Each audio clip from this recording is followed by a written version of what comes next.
Good afternoon and welcome to the Joy Show. Joy is an acronym for just one you, and here we support and acknowledge the unique nature of each individual. I'm so excited to be with you today, and I would like to start with the land acknowledgement. I am honored, and we are honored to work, live, and play within the city of Toronto on the historical and traditional territory of many Indigenous nations, including the Anishinaabe and Wendat peoples, and more recently, the Mississaugas of the Credit and Haudenosaunee nations. And we acknowledge the diverse First Nation, Métis, and Inuit people from across Turtle Island. And by making this acknowledgement, we strive to be allies and take an active part in reconciliation by honoring the land, the history, and the unique Indigenous heritage of our First People. This fosters our commitment to the recommendations set forth by the Truth and Reconciliation Commission. We recognize our oneness, we realize our history, and we choose to create a new reality. We are one. Well, my guest today is a young woman who has done a lot in her years already, which is remarkable. She's from Uganda, and she has been working for over a decade with women, girls, and youth. Her name is Jackline. I'm probably not going to say this correctly. My apologies. Kemigisha, and she works with different people living with HIV as well. Motivational speaker, has lived experiences that have been interesting for most people. She is an activist and is an advocate for many people, and she has been you know here just a very short time, had to leave her children in Uganda as she came here to get a new home and a new life, and hopefully her children will be able to join her soon. So welcome, Jackline. Jackie. Thank How are you. you? Okay, how do I pronounce your last name again? Kemigisha? Kemigisha. Kemigisha. Okay. Yeah. I'm so sorry. I should have spelled it out phonetically. That would help. So tell me a little bit about your journey and why it is that you are such an advocate for women and youth. What compels you to do that work? My name is Kemigisha Jackline, and I come from Uganda. And right now I'm living in Toronto. And thank you for the question. I'm 38 years now, and I've been working around children, youth, and women since 2008. Mhm. And I have two boys. One is 1 year, another one 4 years. But they're back in Uganda. And I've been an advocate since 2008, and I've been promoting and contributing to programs and services that affect their lives. I have been working on fundraising for some of the programs. I've been doing youth counseling. I've been talking to women who are going through different challenges, like some of them which I went through. So I've been empowering many people, especially the young people, because that is most of the work that I've done, almost all my youth.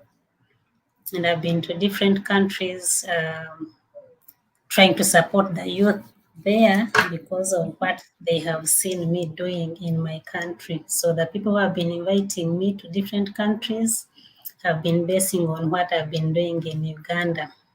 Okay, And can you how share a I little have, bit? Can and you how I share? have impacted on the youth that are in Uganda. So basically, that's why. Okay. And can you share what your experience was and how you got to Canada at this time? Like, can you share what that journey and a little bit of your personal history is? Um, my life has not been an easy one because I was left when I was 11 months. by my mom, and of course she went to look for another life where she got married and settled in her marriage. So me, I grew up with my grandmother, who Mhm. took care of me as a mother, as her own child, together with her other children. So actually, most of them call me their sister. They call me their last born because I grew up with them, and they are the ones I know as my family. That is my grandmother's children. Yeah. Yeah, so, and actually that's where I can be and feel I'm at home. Neither feeling at home when I'm at my father's home or my mother's home. So I feel at home when I'm at my grandmother's home. So I grew up with my grandmother. When I finished T7, I was taken to my father. And of course, growing up with a stepmother, especially around that age of adolescence, it is not easy.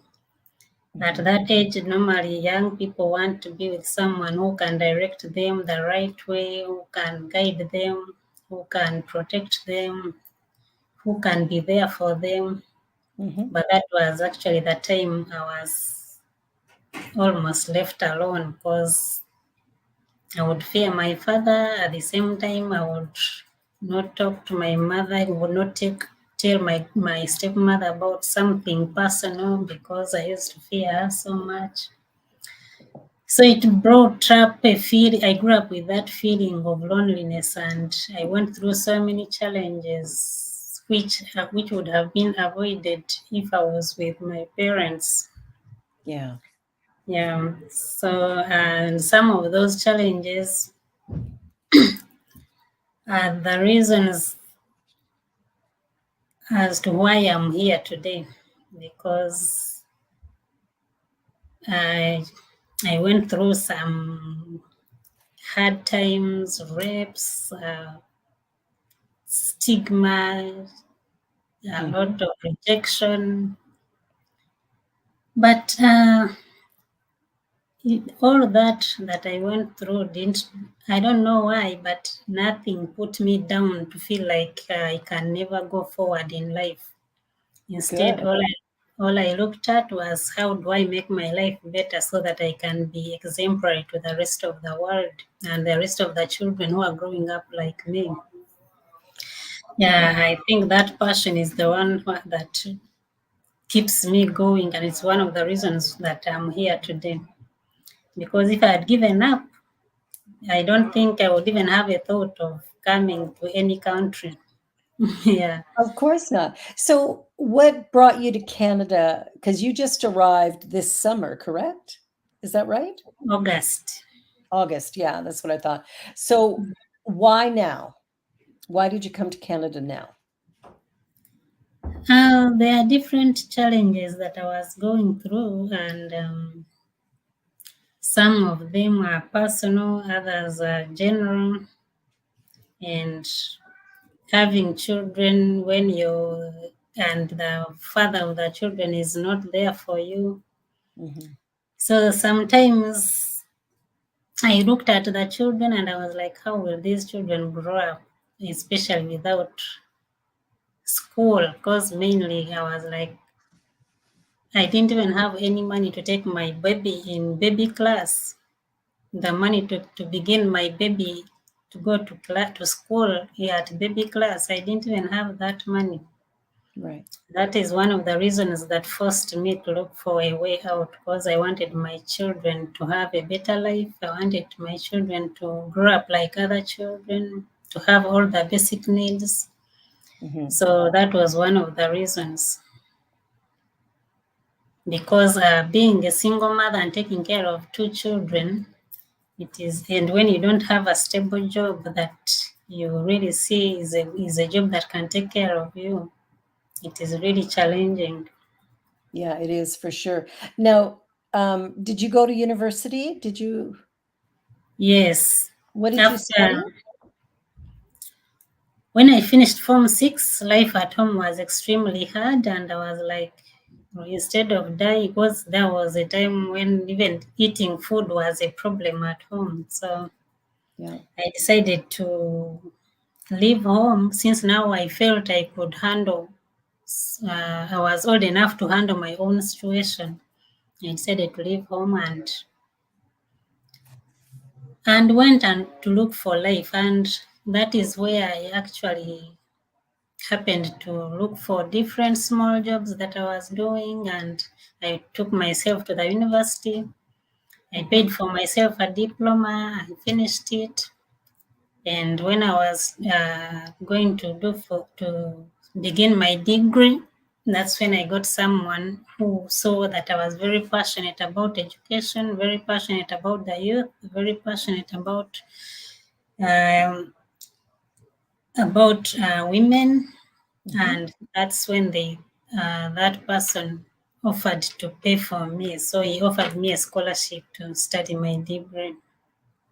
So Oh, I did a diploma in finance, and I've done a degree in social work and social administration. wow, good for you. Whoa, more than I've done. I Yeah. studied journalism in college, so it's Ah. a little different. No wonder you're passionate about it. Yeah, And exactly. So, how are you finding life here? You know, it's still really new. You've got lots to do to get your immigration status and whatnot. So, what's it like right now for you? life is very promising now. It's very optimistic. I really feel like even if I've not yet got a job, but I feel my life is going to be okay. It is going to stabilize, and I'm going to achieve all my dreams because I see them just ahead of me, just a few steps ahead of me, which was not the case back in Uganda.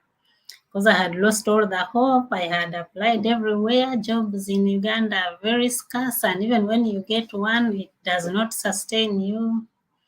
Right. Yeah, so but now I really see that there is a future.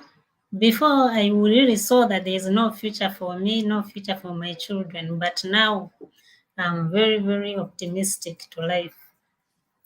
Well, that's exciting. I can't believe you're 38. That surprised me when you said that because I was thinking you were probably about 28. So, Thank you. so um, when you're working with women who've gone through similar challenges that you've gone through, what is it Mm. that you bring that helps to inspire them to have hope for something better?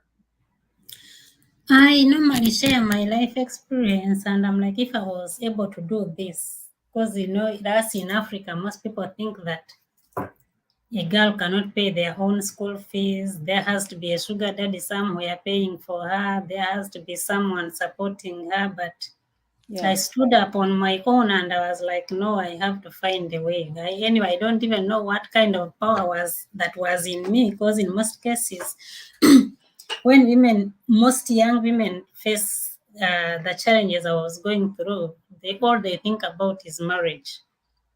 They think that Right. when they get married, the problems will be solved. They think when they get maybe a sugar daddy or someone that is going to be involved sexually, they think that's when their problems will be solved.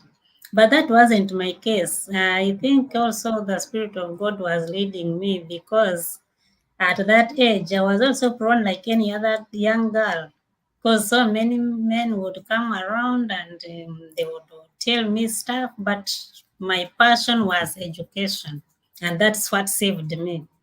Good for you. That's Yeah, fantastic. so I normally tell the women that never give up. If you have a dream you want to achieve, go for it, because if so and so has achieved it, why not you? And that's what kept me moving. I was That's like, I would look at the role models. Like, one of my role models is actually my grandmother. of course, yeah. Yeah, I could look at her, and she has a special way of handling issues. She has a special way of making decisions. And once she makes a decision, that's it. No one can change her. So I used to admire her and the strength, the resilience and strength, because she was a widow at that age, at that time, and how she handled all the children and all the family issues alone. I used to admire her, and up to now, she's my very strong role model that I have in my life. Then I would look at other women who are making it, like my mentor back home. She's called Flavia Chumkama. She's Mhm. my mentor, and I used to look at her. I see the strength in her. I see the passion, and I really wanted to be like her. I could keep asking her, how can I do this? How can I do that? So she's actually the one who made me speak up. She's the one who brought me into public space, because I was someone who was very, very quiet, because I think because of how I was being brought up. Probably, yeah. Yeah. And I'm someone who grew up when at my father's place, everybody used to think that I can never be anything in life. I don't know why they used to say such negative statements to me, but every time I would try something, even if you try how, you will never be anything in life. So, but that kept giving me a question: why is it that everybody thinks I can never be anything? But they thought I would never be anything, but instead I have become everything. Good for you. Well, and I think, isn't it, is it still the case in Uganda where, women are considered sort of lower than men, like somehow, like even being educated is not necessary for women? Is that the case, or?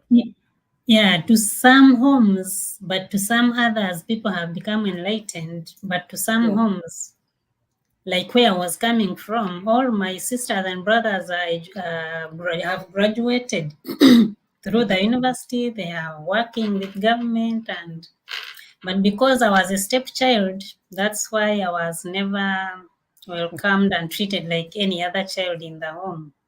Yeah, it's Yeah, unfortunate when that happens because that really leaves a mark on a child. But you have used it to create something great. yes. Not And everybody does. So, I wish all women were like that. If all of us could have that kind of resilience, yeah. we would make,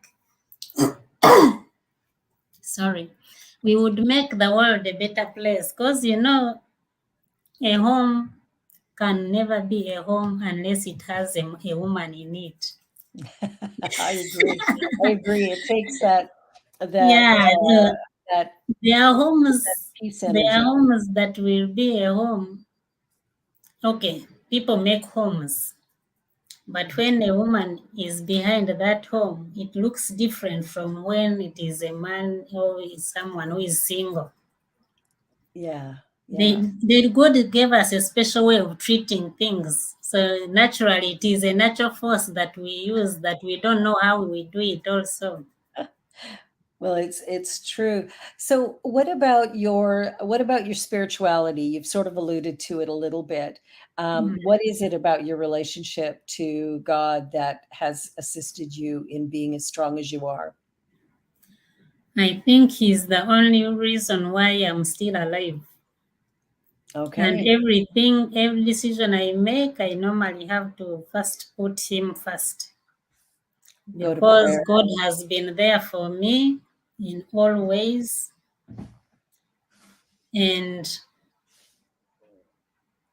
He has opened doors for me, and I have seen many things happening in my life because I have given Him my life, and He's the one who is leading each and every decision that I make. Okay. So your spiritual practice and everything is really essential to your well-being overall. Yes, it is. Yeah. That's Mm. awesome. That's awesome. Now, since you've been here, I know you're doing some volunteer work. Uh, well, you're not able to look for work quite yet, correct? Yeah, I was waiting for my work permit to begin looking for jobs. Yeah. And now that I've got it, I'm now Oh, you looking have it around. now. Yeah, I've got my work Oh, permit. excellent. Oh, that's beautiful. Oh, I'm so glad to hear that. Oh, Yeah, so now you're looking and what area are you looking in for work? Like, what do you hope to get? I'm looking at the areas that I have studied, if it is in finance, but mainly the one I'm looking at is for the one which is in relation to social work, because that is where my passion is. Yeah. Mm. Oh, that's exciting. That's exciting. Well, good for you. That's a big first step to get that work permit so that you can begin to start doing all the great things you're going to do in this country for us, as well as Yes, everybody around the world. So awesome. What is your hope for young women? Like, what message would you like young women to fully understand in order to create a life that's strong? I would want to tell the young women to follow their dreams and be themselves, Ah, make decisions on their own, and that make sure that the decisions they are making are those that are taking them forward. Yeah, and not necessarily only young women, but all the people that are out there, because I'm a diverse person also. So mhm, sometimes you find that some people, because of their sexuality, they are limited. They feel like because I'm a trans, because I'm a gay man, because I'm a gay woman, I'm a lesbian, there are some things I cannot do in life. right. But the good thing here is that there is openness. It is a free world. That is one thing I love most in Canada. It is a free world where everybody does whatever they want without being judged. Because back home, when you have challenges or when you're different, when you're created differently, they don't look at that as something natural. The way they think, when you're created heterosexual, that is when you're normal. And when you're created differently, that is abnormal, and they put the blame on you. You didn't create yourself. You didn't create the hormones that are in you that are making you feel the way you're feeling. So Exactly. Yeah. Yeah. yeah, we need to appreciate each other, advise, accept each other, and treat each other with respect, regardless of our sexuality. I agree. I agree completely. I saw a sign. I don't know if it was on Facebook, somebody posted it, but it was, for all heterosexual people who hate gay people, stop making gay babies. Yeah, so I actually saw one where a trans person got pregnant and got a child, but there is a lot of hatred in the comments. And for him, the good thing about him is that he's a free guy. He doesn't care what you talk about him. Yeah. Yeah, but I really love that this guy, because he's himself and he doesn't care about. Because if he was to care about all the comments that are posted, he would just die of depression. Yeah. But I I love pray that each of us would protect each other and respect each other and accept each other. That is Yeah. when we can live in peace. Well, and I think we have to learn how to like ourselves. Mm-hmm.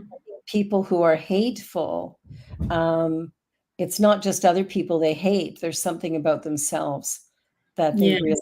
judge or hate as well. So it begins with us where we have to love ourselves, care for ourselves, nurture ourselves. And then we Yes. go out in the world and be more peaceful, accepting. Uh, because I think when we're judging others, that judgment starts right Yeah, within us, right? that's true. Even actually, one of the things that I saw, one of the things that I learned from my mentor is that when you love yourself first, you Mhm. attract love from outside. Yes. And all the others, you will see people liking you, will see people loving you, people treating you with in some kind of way, but it's because of that love on yourself that is attracting them to get to you. No one Absolutely wants, correct. yeah, Yeah. no one wants to associate with a miserable person all the time, with problems all the time. Even when you have problems, they don't have to show on your face that you have problems, because I've gone through hell myself. Yeah, yeah, you've gotta start where you are. Well, before we Yeah. move on, we're gonna take a little commercial break here. So Mhm. please don't go away. We will be back in just a minute. You're watching The Joy Show, and my wonderful guest, Jackie, has lots more to share when we come back. We'll be right back. New Thought Media Network. We are a global broadcast network of positive music, media, and entertainment, inspiring humanity's evolution along the journey of enlightenment and creating a world of love, peace, empowerment, and prosperity for all. New Thought Media Network. Positively inspiring. Watch me change when you change the way you look at things. The things you look at change. When you change the way you look at things, the things you look at change. When you change the way you look at things, the things you look at change. When you change the way you look at things, the things you look at change. New Thought Media Network is on the rise. We're looking to grow with you.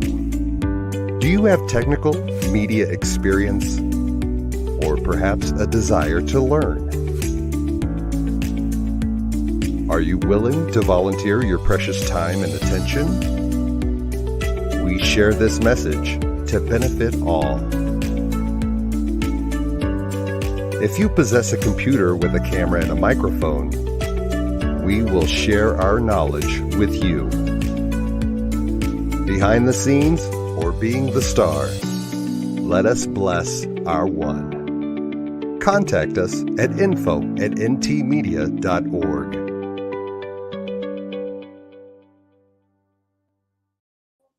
And we're back. You're watching The Joy Show, and I'm Barbara Schreiner Trudell. And my guest today, Jackie, is from Uganda and is sharing some of the inspiring ways that she helps young women and, well, all people really to see life in a new way. Now, you had shared a flyer with me about ending the silence. Can you tell me something about that convention? I know that's your photo. Silence is not an option.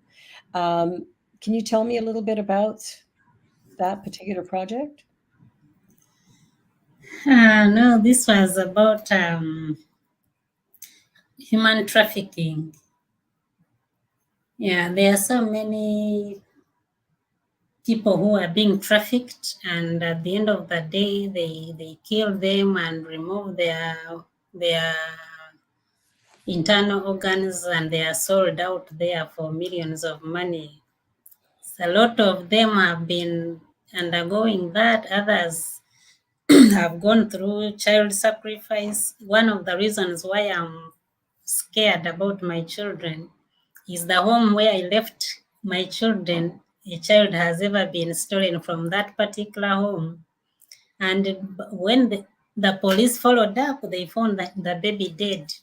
And the baby was sacrificed according to the information that was discovered. So Well, child trafficking, I mean, human trafficking is real and child trafficking is real. and it's a big problem in Africa, is it? Yes, it's a very big problem in Africa, and I don't know how we can deal with it. Yeah, but that was just a meeting that was talking about it and what they think can be done. So, Breaking the silence. That I yes, think talking about these things, I think, is the first step where we yeah, raise awareness, right? yes. So whenever I think about that child who was stolen from, the baby was bathed, put in the bedroom to sleep around 2 after lunch. When they came back thinking he has slept too long, they found that the bed empty. Oh my And God. that is the particular home where my children are, because I didn't have any other home where I thought I would keep my children safely. Yeah. Because your children are still in Uganda. Yes. And do you have any idea of when you might be reunited or when they can be brought over? Is there any news about that yet? No, the only idea I have is that you have to have got your permanent residence. And then after getting the permanent residence, that's when you can apply to be reunited with your family, That for me is which is a long way. that is a long way. That to me is a little bit distressing that, if we're bringing people into the country, we're allowing somebody to come into the country. I think when they have infant children or very young children, uh, maybe not adult children, but young children, like, let mom bring them. You got here first, then let's go get them and bring them. I Yeah. I I don't understand how immigration can believe it's okay to separate families. Yeah, but I'm here because of them. Because if I say let me go back home and find my children, still there's nothing I will give them to eat. I will not be able to take them to school. There is also lots of problems that are happening back home. Yeah, I just would Yeah. love to see us do better. I'm grateful that we've got you here, and I Mm, know in time we'll have your children as well, but I would like to see the Canadian government change their stance, and I don't know where this gets shown in the US as well. I don't know, well, actually it's shown anywhere people have YouTube. But I think, the Canadian government could do better in saying that, we've allowed mom in, and so because mom is here, she can bring her children over, especially if they're under the age of, say 12 years old or something, so that, like your youngest is a year old, correct? yeah, 1 year, yes. Yeah, he should be with you for sure, for sure. And your 4-year-old as well. I mean, it's yeah, that's just my personal rant. I think your baby should be with you, and that Mm, the government should allow that to happen, but that's not the way the rules work. yeah, especially where you find that back home you're not safe and the children are not safe. Then there should be a Yeah, measure so that both of you can be together as the hearing, as you wait for the hearing, as you yeah. wait for the rest of the processes, but at least be with the kids. Yeah, because you showed me pictures of your 4-year-old son that had been beaten by his stepfather. Yeah. Yeah, the one who was beaten by the stepfather, he up to now that memory will never get out of my mind, because seeing a baby full of strokes on the bums and everywhere, no, it is really hard. So there's no way I could leave my children with him. I could give him. There's no way I could give him even his own son, Yeah. because it is scary. Yeah, well, I'm glad you have family that you are able to leave your children with that can provide that safety. Um, so moving forward, as you get established and get yourself working and all the fun stuff, what is your biggest hope for the future, for your career? What is it that you believe that you can really bring that is unique to you? Uh, I would like to see. I would like to hear the experiences that are here, especially among the youth and the women, Yeah, and then I learn from them and see how we can work together. Because one of the most passionate things that I have is seeing women develop themselves without depending on someone else. Yeah. Yeah, because if I'll be able to take care of my children without necessarily looking for the father or being with their father, and I'm able to take them to school, I'm able to give them everything that they need, Yeah. it will bring me peace of mind, and I'll be able to be more productive and be able to Yeah. contribute more, because I've been an activist almost since 2008, and I've been to different countries, talking to different audiences, including funders or donors, Mhm. and I have seen what I can do Can because do I a have lot. done it. Yeah, I've done it before back in Uganda, so I want to do it here. Good. Good. Yeah. And becoming an activist, what started that? What got you on that path of activism? How it started is the person that helped me to regain my confidence, Hmm. because I was someone who could not even talk to two people who are together. I would fear the judgment. Especially the judgment. Every time, because I had grown up knowing no one can never say anything positive to me. I knew that if I'm talking to someone and another person is there, they are going to begin judging me. But this mentor who brought me up and started training me on how to be myself and how to be in public, how to speak in people, how to inspire the youth. Actually, I didn't know I was doing that until when I was already in it. That's when I realized, so this is what it means. So this is how it is changing people. Because in my clinic where I was getting treatment from, Hmm. we were there less than about 50 people. But by the time I spent a year doing the work I was doing, there were more than 800 people, 800 young people in Wow. less than a year. But because we had gone to different schools, gone to different universities, to different communities, talking about different issues about sexuality, talking about different issues about reproduction, reproductive health, issues about women and girls. So most of them were able to access medical care, because most of them didn't value medical care attention at an early age. Most of us actually in Uganda or in Africa in general, most of us want to first go down and you're bedridden. That's when you think of going to the hospital. Oh my goodness. Yeah, Yeah. but when we kept on talking to them, encouraging them, most of the young people encouraging them to test for HIV, like that, the clinic for HIV was overwhelmed by the number of young people that came because of the impact that we had created. Yeah. Yeah. Some of them were already exposing themselves thinking they are positive, they are HIV positive, and they were not. Oh my Because of goodness. what the work we were doing, it encouraged them to go and find out whether they are okay or not, and then know how to do positive prevention. Yeah. And And tell us a little bit about that. What is, positive prevention for HIV?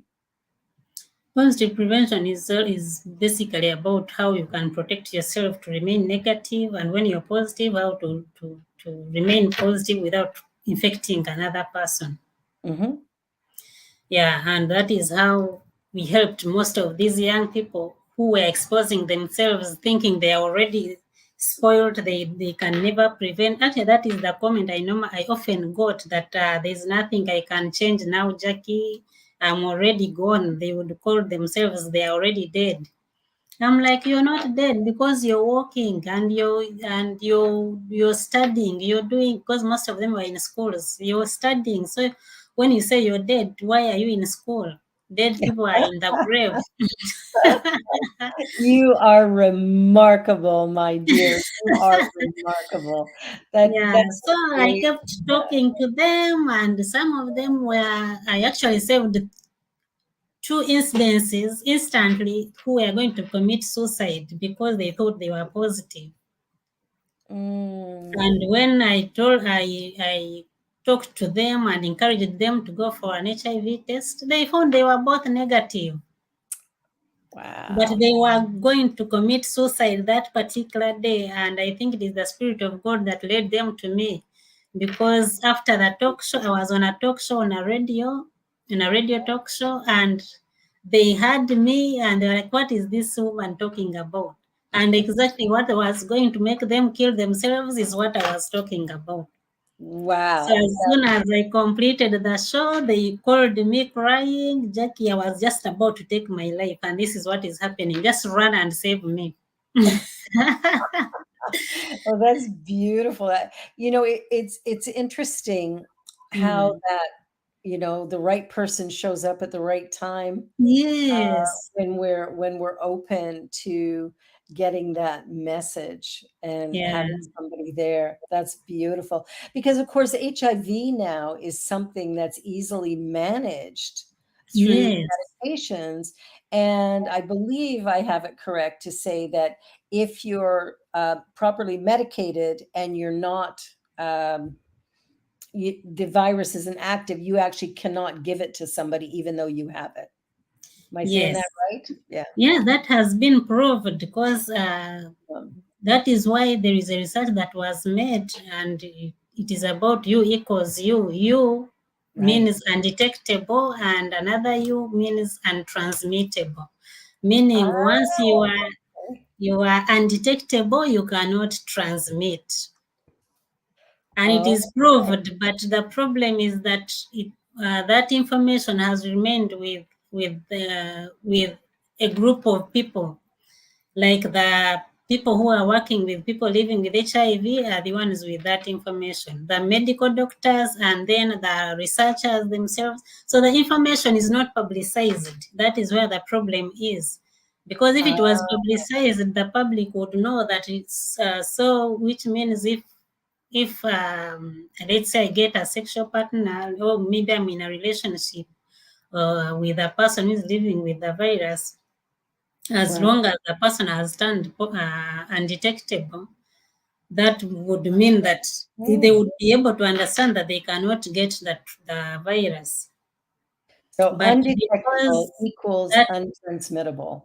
yeah, so that information is hidden within a group of people and the public doesn't know it. So it's like we are not doing enough. And me, I'm actually not even looking at U equals U. I'm looking at the cure. I want to see the cure come because so many children, so many young people, so many grandparents, so many people, even the medium age, they are struggling with the virus. They are struggling with the medication. They are struggling, like especially now the effects that have come up with old age.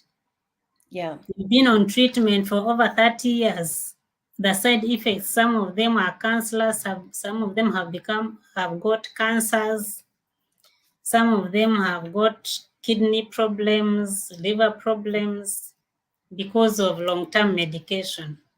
of course. Yeah. Yeah, for me, what I'm advocating for is a cure. You can imagine these children, at least now here, you have small tablets that you give, but back in our countries in Africa, there are huge tablets which you cannot give to a child who is born with the virus.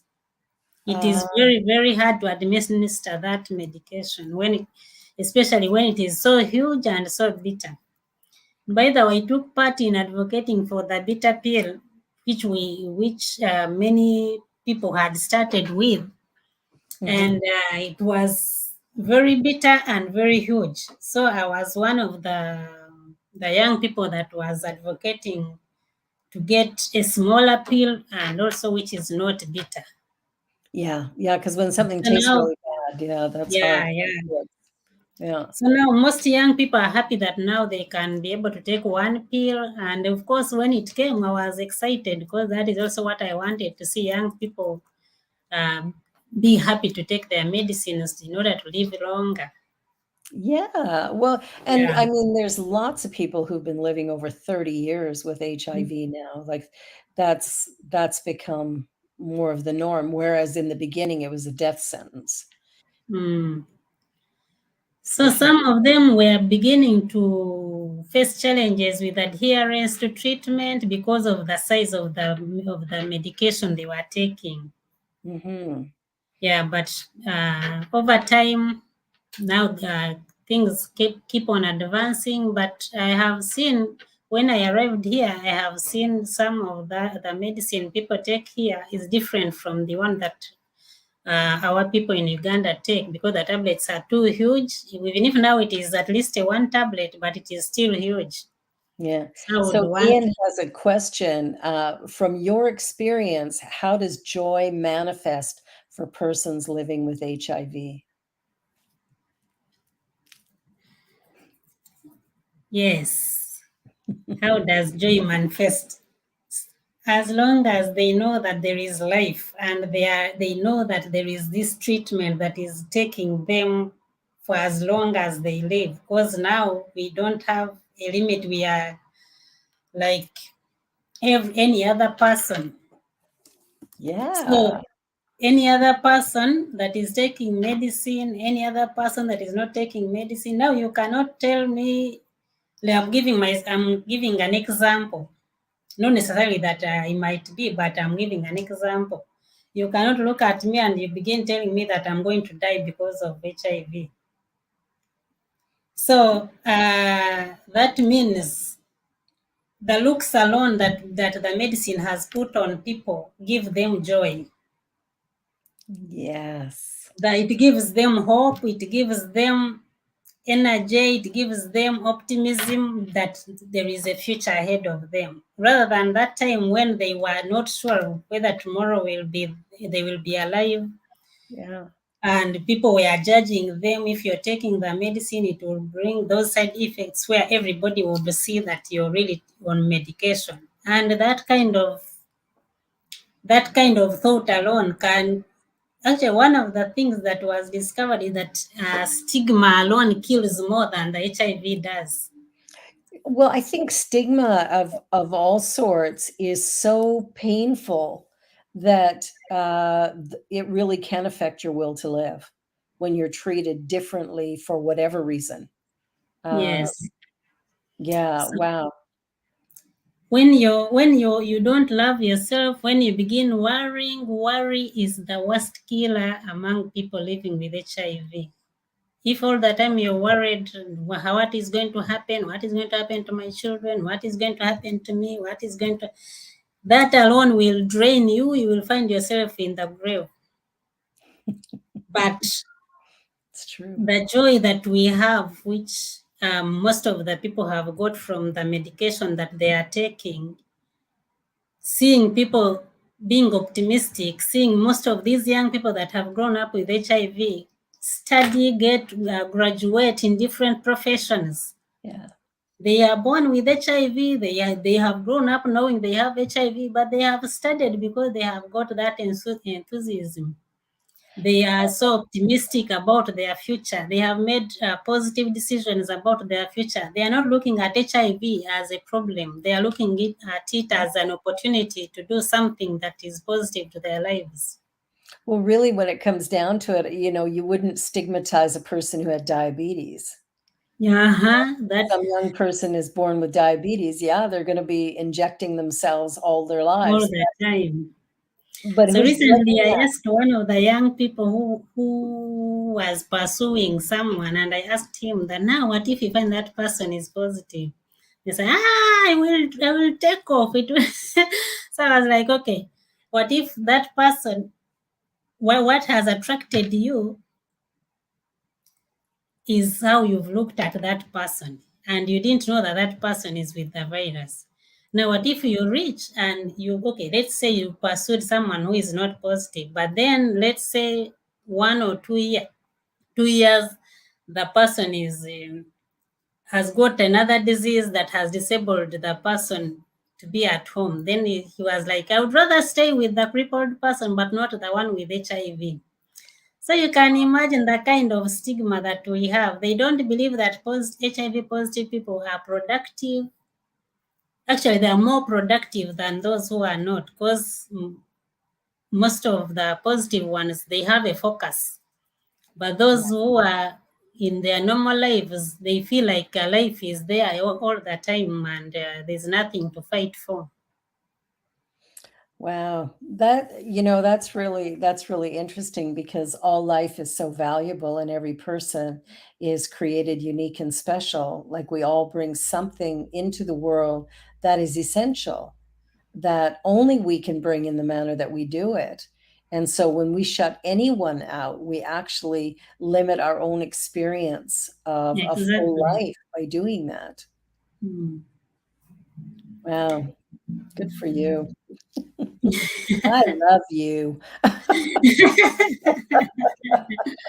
I love you too, and I love everybody that is embracing me, everybody that is supporting me, everybody. I've met a special couple here. Mhm. I cannot fail to talk about them. Please do. Please do. Yeah, I've met a special couple. That is Pastor Dina and her wife Janet. Yes, They are Dina. the Yeah. most beautiful souls I've ever met in this world, Uh, because they are very encouraging, very supportive, they are a full package. I yeah. really love them. I love them, and I really pray for them that they keep supporting people like us who come when we are hopeless. By the time I arrived here, for sure, I was hopeless. I didn't have hope that I might be someone in future. Yeah. But the people that I have met, the the person at where I'm volunteering, our Mhm. director Ian Mark McKnight. Knight, yeah, he has been like my dad. There's a way he treats people in general, not necessarily me alone, but in general. He's a character that is also very unique. He is a bundle of love, that man. Yeah, I have met people, Yeah. even yourself. When I first met you, I was like, oh my God, what kind of love is here? So I want to tap on that kind of love so that I spread it also and I give it to those that will need it. I think you said something earlier that uh, really touches that point, and that is that by loving yourself and looking after yourself, you attract to you more love, more joy. And so I think that's the big message that you've accomplished. You love yourself enough to look after you.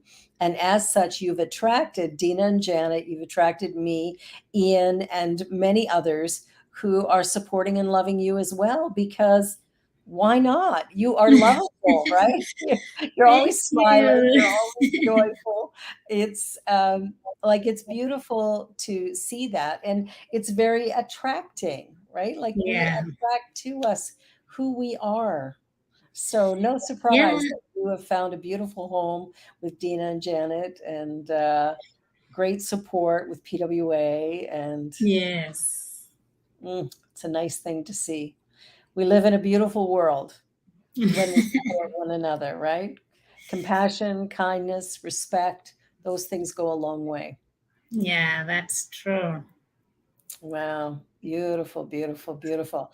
So moving forward, we're getting close to the end of our show, if you can believe it. Mhm. But moving forward, what what do you see happening within HIV that could create a positive shift and help to reduce stigma? Basically, one thing that I actually thought would never happen to me, which has come back, is that's dealing with self-stigma first. Okay. Yeah. Being an HIV activist for a long time, and I've been seeing so many people undergoing a lot of self stigma and a lot of stigma in general from the public. Yeah. I found out that here people are not free to talk about HIV in public. Everybody wants to hide themselves. And I think that is what has helped Uganda, because the stigma in Uganda is at least less, because many people can talk about HIV anytime, anywhere. And Because that's the now way it that needs is, to be. yeah, yeah. There are so many organizations that are handling HIV, and they are open, and many people have come up to talk about their positive life, and they are very free about it. And that is what is reducing the rate at which HIV is being transmitted in Uganda. Because if someone is strong enough to tell the sexual partner that, you know what, I'm positive and we need to protect ourselves. Yeah. Or if the person is undetected, the problem is that most people don't know that some of them do not some of them do not want to talk about the virus because they fear what is going to come out from the public, Yeah. and then also how they are going to be treated. Because Yeah.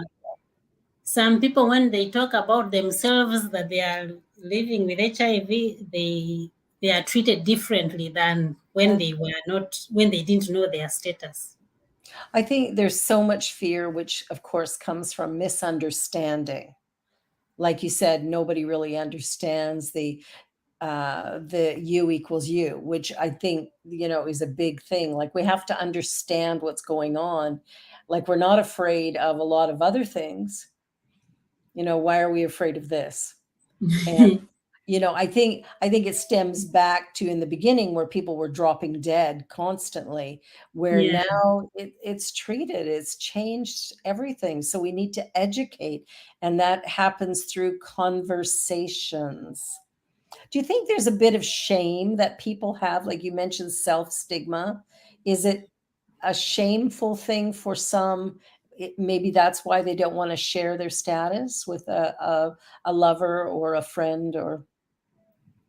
Um, I've been an intake person, and I've seen why people don't want to share their status to anyone. Because even myself, when I'm doing that kind of work, they even fear to tell me what has brought them, yet they know what they have come to do. So, meaning there's a lot of self stigma, especially here in Canada, and that self stigma makes them fail to go to look for services that can help them. Like you find they don't even know how to get medication because they fear to ask. Wow. Some of them don't have medical doctors. Some of them are still new people who have just arrived. They don't know where to go. And instead of talking to someone, they instead hide. And some of them come when they are already a month plus without taking the medication because they are fearing to disclose to anybody. Well, and they're. And another thing that is causing self-stigma, I think, is the discrimination, I mean the criminalization that is here. Because I was reading about it, and they were talking about being criminalized if you you knew you were HIV status, but you didn't disclose it to the person you're relating. Right. Well, Yeah, we're at so the end some of of our them, time. Jackie, we're going to have to do this again because mm, we've only just opened up a can of information here, and we're at the end of our time. Thank you so much for joining me today. I'm really grateful you're here. Would you consider coming back next week if you could talk Ian into letting you do that so we could talk a little bit more about HIV? yes. Awesome, awesome. Well, thank you, sweetie. You're doing remarkable work. I'm really grateful that you're here in Toronto. I'm grateful to know you personally. That's a gift as well. And I look Thank forward to seeing you again really, really soon. And we'll get Ian to approve you being here again next week so we can expand this conversation. Thank you. Thank you Thank for you, my dear. inviting me. You're welcome. Happy New Year. Happy New Year too. Bye, everybody. This has been The Joy Show. Thank you for watching, and please do share, subscribe, and join us again next week. Bye for now. On behalf of everyone at New Thought Media Network, thank you for being a member of our virtual family. Your financial contributions help share the New Thought message with people from around the world. Please visit and contribute at www.ntmedia.org/donate. New Thought Media Network. Come be you. And please like, share, and subscribe. Until next time, peace and blessings.